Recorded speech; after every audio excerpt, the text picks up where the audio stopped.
کہ شاہ صاحب ایک دانشور بھی ہیں، رائٹر بھی ہیں، شاعر بھی ہیں، شاعر بھی ہیں، رائٹر بھی ہیں، اور سماجی حوالے سے بھی جرمنی کی بہت مترک شخصیت ہے۔ تو شاہ صاحب میرا آپ سے سوال ہے کہ کیا ہمارے سفارت خانے یا کونسلیٹ اوور آل جنرل بات ہے، کیا جو پاکستانی کمیونٹی کو ان سے توقعات ہیں ان پر پورا اتر رہے ہیں؟ بہت بہت شکریہ اعجاز پیارا صاحب، یہ آپ کی محبت ہے، درد دل ہے آپ کا کہ آپ اپنی کمیونٹی کے مسائل لے کے اکثر بیٹھک سجاتے ہیں اور دانشور حضرات کو اس کے اندر لے کے آتے ہیں۔ سب سے پہلے تو میں مظہر خالد صاحب کو، شبیر فواز صاحب کو، طارق جاوید صاحب کو میری طرف سے سلام قبول کریں کہ آپ تشریف لائے، اور سب درد رکھنے والے لوگ ہیں۔ پاکستانی کمیونٹی کے مسائل تو پیارا صاحب ہیں، ہر جگہ ہیں، اور خاص طور پہ جرمنی کی جو صورتحال ہے، ہو سکتا ہے دوسرے ممالک کی تھوڑی سی مختلف ہو۔ جرمنی میں جتنے پاکستانی کمیونٹی ہے اس کے اندر لگ بھگ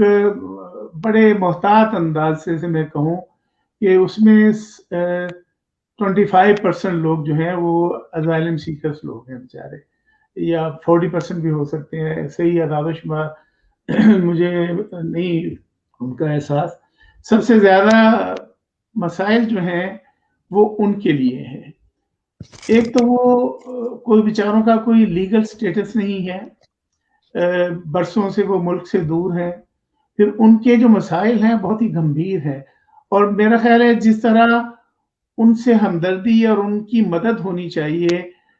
نہیں ہو پا رہی ان سے۔ بیچارے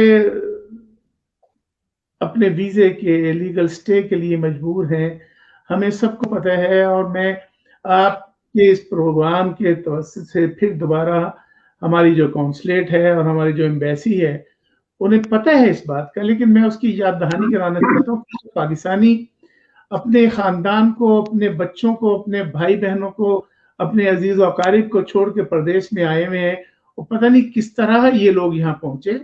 ان میں سے کوئی بھی پاکستان کا دشمن نہیں ہے، کوئی بھی حکومت کا دشمن نہیں ہے، کوئی ملک کا دشمن نہیں ہے۔ اگر کسی نے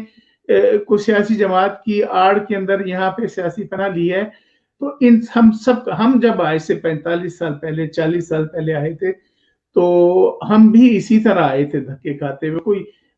کسی نے بھٹو سے محبت کا اظہار کیا تھا، کسی نے کوئی اظہار کر کے یہاں آ کے سیٹل ہو گئے لوگ اور ملک کی مسلسل خدمت کر رہے ہیں۔ اسی طرح یہ لوگ بھی، ان میں سے پاکستان دشمن کوئی نہیں ہے، ان سے ہمدردی کریں، ان سے ہمدردی کا اظہار کریں، ان کے مسائل کو سمجھنے کی کوشش کریں ہم لوگ۔ اکثر شکایات ان لوگوں کی آتی ہے جو کہ انہیں لیٹر کاغذ چاہیے ہوتا ہے۔ پچھلے دنوں ایک پاکستانی نے مجھ سے رابطہ کیا، اس کو یہاں پہ لیگل سٹیٹس مل گیا، اسے ایئرپورٹ پہ کوالیفیکیشن اچھی ہے، اس کی پڑھا لکھا آدمی ہے، اسے کسی ایئرپورٹ پہ جرمنی میں جاب مل جائے تو انہوں نے کریکٹر سرٹیفکیٹ جو ہے وہ انہیں کہا کہ آپ لے آئیں، چونکہ ایئرپورٹ کے جاب بڑے سینسیٹیو ہیں۔ میں نے، آپ کو پتا ہے پیارا صاحب، پچھلے 35 برس فرینکفرٹ ایئرپورٹ پہ جاب کی ہے، اور اللہ کا شکر ہے سینئر بڑی پوسٹ پہ تھا میں۔ ایئرپورٹ جو ہے یہ حساس علاقے ہیں، تو اسے انہیں کریکٹر سرٹیفکیٹ مانگا کہ آپ کو بڑی اچھی جاب مل جائے گی۔ وہ آدمی پریشان ہے بیچارہ، میں نے آپ کا نمبر بھی دیا اسے، اس کا جو علاقہ ہے آپ کو ہمیں اپنے تھانوں کا پتہ ہے کہ کیا حال ہے، کس طرح وہ خونخوار اپنا منہ کھول کے بیٹھے ہوتے ہیں۔ اس نے مجھے رابطہ کیا، پھر میں نے یہاں اپنی کونسل سے رابطہ کیا، اسے ایک فارمل لیٹر چاہیے کہ اس کا کوئی کریکٹر جو ہے وہ ٹھیک ہے اور یہ کوئی دہشت گرد نہیں ہے، کوئی برا انسان نہیں ہے۔ ظاہر ہے میں کونسل والوں کی مجبوری سمجھتا ہوں کہ وہ کس بنیاد پہ اسے کریکٹر سرٹیفکیٹ دیتے ہیں۔ اگر کوئی اس کا ریکارڈ ہے بھی تو ان کے پاس اس کا ریکارڈ نہیں ہے، لیکن پاکستان سے ادارے جو ہیں انہیں جواب نہیں دے رہے، اور میرا خیال ہے وہ بیچارہ اس نوکری سے محروم ہو جائے گا جو اسے ملنے والی۔ تو اس طرح کی چھوٹی چھوٹی چیزیں جو ہمارے خاص طور پہ جو پولیٹیکل اسائلم کے لوگ ہیں ان کی زیادہ پرابلمز ہیں، ہمیں چاہیے انہیں ان کا خیال رکھیں۔ پھر ایک اور، آج جب آپ نے مجھے اس پروگرام کی دعوت دی تو مجھے خیال آیا کہ مجھے تقریباً یہاں لگ بھگ 45 برس ہو گئے، 44 برس ہو گئے۔ آج میری بھی یہ وہ ہے کوتاہی ہے کہ میں اس موضوع پہ نہ بات کر سکا کسی پلیٹ فارم سے. اکثر یہاں پروگرام اور مشاعرے وغیرہ ہم لوگ کرتے رہتے ہیں کہ جو ہمارے پاکستانی پتہ نہیں مجھے تواد نہیں ہے اتنے پرانے آدمی کو, سینئر کو, جو میں کالمز بھی لکھتا ہوں اخباروں کے اندر,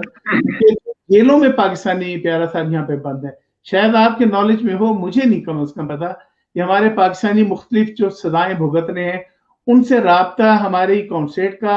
ہماری ایمبیسی کا ہے, جو کہ ہونا چاہیے. اور اگر نہیں ہے تو آپ کے اس پروگرام کے توسط سے میں انہیں آفر کرتا ہوں کہ ہماری مساجد جو ہیں, میری جو تنظیم ہے ہیومن ویلفیئر ایسوسیشن, اس کے پلیٹ فارم سے ہم لوگوں سے رابطہ کر سکتے تھے. آج نماز اور قرآن کے بعد خیال آیا کہ اگر کوئی بیچارے کچھ بے گناہ بھی ہوتے ہیں, کچھ چھوٹی موٹی سزائیں غلطیاں کر کے جیل میں چلے جاتے ہیں, تو اگر ہم ان مسلمان پاکستانیوں کو قرآن مساجد کے توسط سے ہم بھیج سکتے اس رمضان مبارک کے اندر, تو بڑا اہم قدم ہوتا ہے. یہ مجھے فی البدی جیسے شعر آتا ہے, یہ خیال آیا تھا کہ میں آج کے پروگرام یہ ذکر کروں گا کہ ہمارے جو پاکستانی جیلوں میں ہیں, پرانے ہیں یہ نئے ہیں,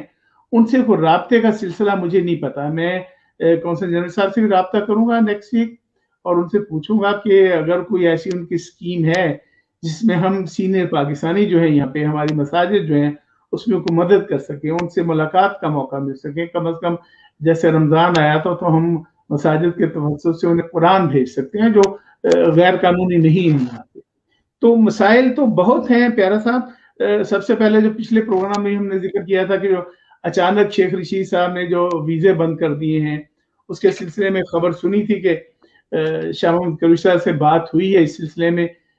کوئی پریس کے اندر اس کے نتائج یا اس پہ کوئی روشنی نہیں ڈالی گئی کہ کس حد تک بات ہوئی ہے کہ انہیں ایمرجنسی, اگر کوئی موت ہو جائے, کوئی ایمرجنسی میں جانا چاہے آدمی, یا اگر کسی کا باپ بیچارہ بستر مرگ پہ ہے اور وہ نیکسٹ ڈے پہنچنا چاہتا ہے, یا اگر خدا نہ خاصہ کسی کا انتقال ہو گیا ہے اور وہ اس کی میت میں یا جنازے میں شریک ہو جاتا ہے, تو کونسل جنرل صاحب کو کیا وہ اختیارات مل گئے ہیں کہ وہ ایمرجنسی میں خصوصی طور پہ وہ انہیں ویزا الاٹ کر سکے, کیونکہ آن لائن ویزا میں تو ابھی بھی دن لگ رہے ہیں بہت زیادہ, وہ جلدی کا بھی کام کوئی ایسا نہیں شروع ہوا. اسی طرح اور بہت سے مسائل ہیں. بینک کا لاسٹ ٹائم ذکر کیا تھا کہ ہم لوگ اکاؤنٹ پاکستان میں رکھے ہوئے ہم لوگوں نے, اور اس میں کوئی پیسے بھی چھوڑ دیتے ہیں, 2000 یورو یا 2000 پاؤنڈ ڈال دیتے ہیں کہ جب کبھی جائیں گے, لیکن جب کبھی 1 سال کے بعد جاتے ہیں وہاں پہ تو وہ اکاؤنٹ بند ہو چکے ہوتے ہیں, وہ سیز ہو چکے ہوتے ہیں. ان کو کھلوانے میں اتنی دیر لگ جاتی ہے کہ ہمارا واپسی کا وقت ہو جاتا ہے. تو یہ مسائل تو بہت ہیں. اور سب سے بڑا مسئلہ جو آج میں آپ سے کھل کے بات کرنا چاہ رہا ہوں, آج کوئی مربت نہیں ہوگی, سب سے بڑا مسئلہ جو ہے پاکستانیوں کا جرمنی کے اندر ہے, وہ ہے ہماری سفارت خانوں سے رابطے کا مسئلہ ہے. رابطے کا بہت فقدان ہے. اگر ہر پاکستانی جو ہے وہ آسانی سے, میری دل میں خواہش ہے یہ پچھلے 45 برس سے کہ میں ایمبیسی میں فون کروں یا اپنی کونسلیٹ میں فون کروں تو وہاں سے ایک آواز آئے, پاکستان کونسلیٹ فرینکفرٹ میں آئی ہیلپ یو. یہ میرے کان جو ہے یہ آواز سننے کو ترس رہے ہیں کہ کوئی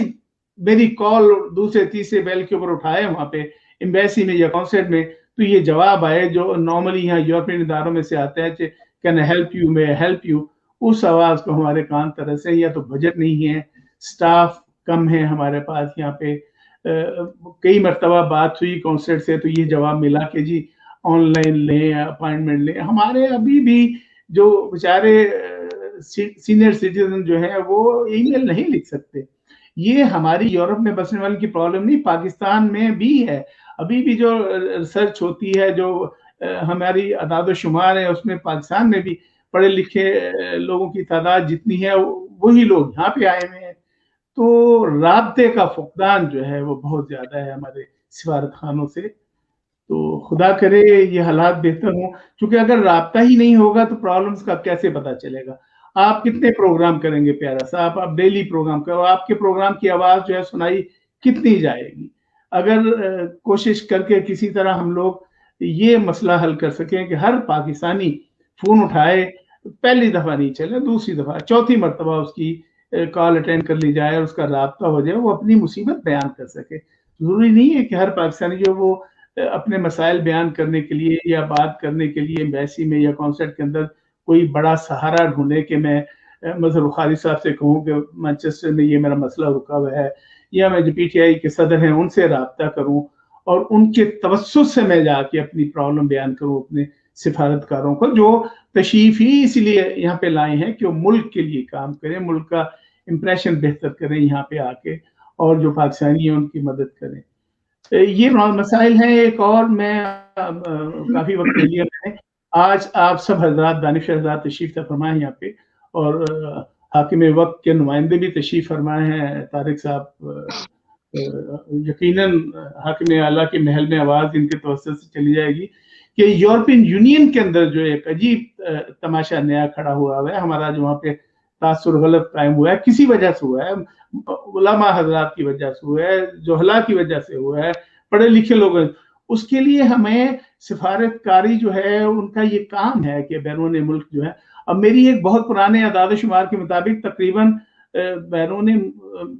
دنیا کے، باہر کی دنیا کے اندر پرانے جو اعداد و شمار مجھے کہیں میں نے پڑھے تھے، 109 کے قریب جو ہیں سفارتی مشن ہیں۔ اسی طرح یورپ میں بھی بہت زیادہ ہیں۔ تو پڑوسی ملک سے ہم ہر بات میں مقابلہ تو کرتے ہیں کہ تمہارے صحن کے اندر 2 بھینسیں، ہم بھی 2 بھینسیں باندھیں گے، تمہارے پاس 2 جہاز ہیں، ہم بھی 2 جہاز ہیں، تم نے 10 ایٹم بم بنائے، ہم 12 بنائیں گے۔ لیکن ہمیں اپنی سفارتکاری کو بھی ان کے مقابلے پہ لانا پڑے گا تاکہ پاکستان کا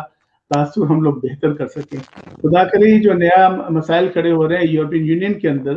جو ہمارے اوپر پابندیوں کا ارادہ بن گیا، ان کا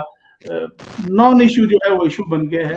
اس کے لیے سفارتکار جو ہیں وہ ایسا ماحول قائم کریں۔ خصوصی طور پہ حکومت کو چاہیے کہ لوگوں کو بھیجیں یورپین یونین کے اندر، وہاں میٹنگز ہوں، سیمینارز ہوں۔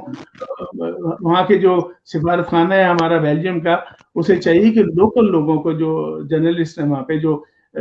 فرینچ کے اندر اور فلینش کے اندر جو لکھنے کی جن کی صلاحیت ہے، وہ لوگوں سے ملے جلیں اور اس مصیبت سے نکالیں جو نظر آ رہی ہے آنے والے دنوں کے اندر۔